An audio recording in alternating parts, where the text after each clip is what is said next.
In the 1950s and 60s, American cars ruled American roads. They were big, loud, fast, and they burned dirt cheap gasoline like there was no tomorrow.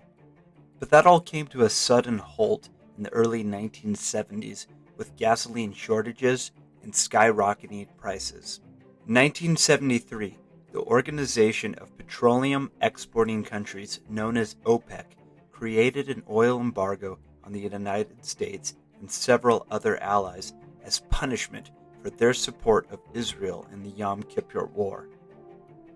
The embargo created a crisis that would make oil prices rise nearly 300% over the coming months in the United States. This oil shock struck the very foundation of the American auto industry. American consumers became less interested in large gas guzzling vehicles and began to look towards Japan and Europe for smaller, fuel-efficient vehicles in order to save money at the pump. American auto manufacturers lost sales and also failed to adapt to a changing market being met with foreign-made competition. Some American auto companies were in denial that the new competition would have any meaningful impact in the coming years.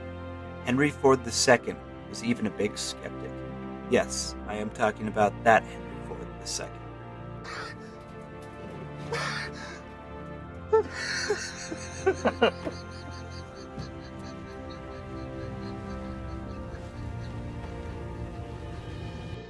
It was rumored that Ford once said in a video, "Let the Japanese have the small car market. After all, we lose money making small cars. They'll never compete on big cars and pickups." Turns out, Ford was wrong.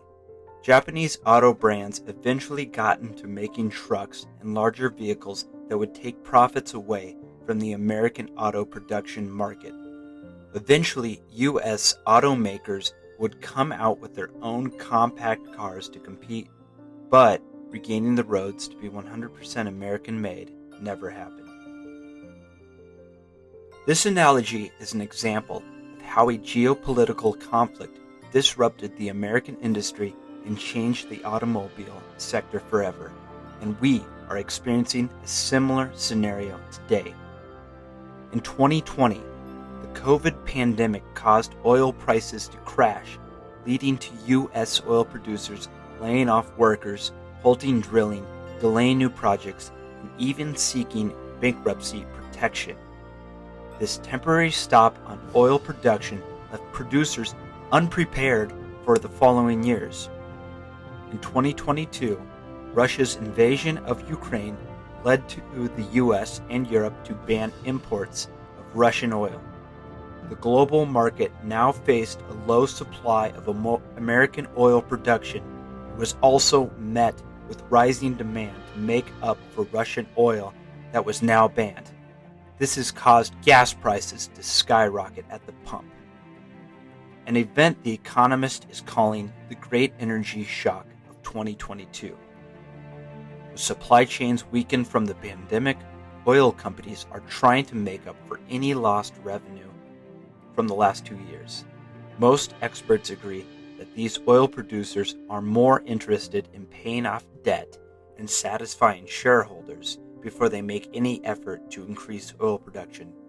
In other words, don't expect low prices at the gas pump anytime soon. While high gas prices are making difficult times for the average consumer, auto manufacturers are also noticing troubles of their own.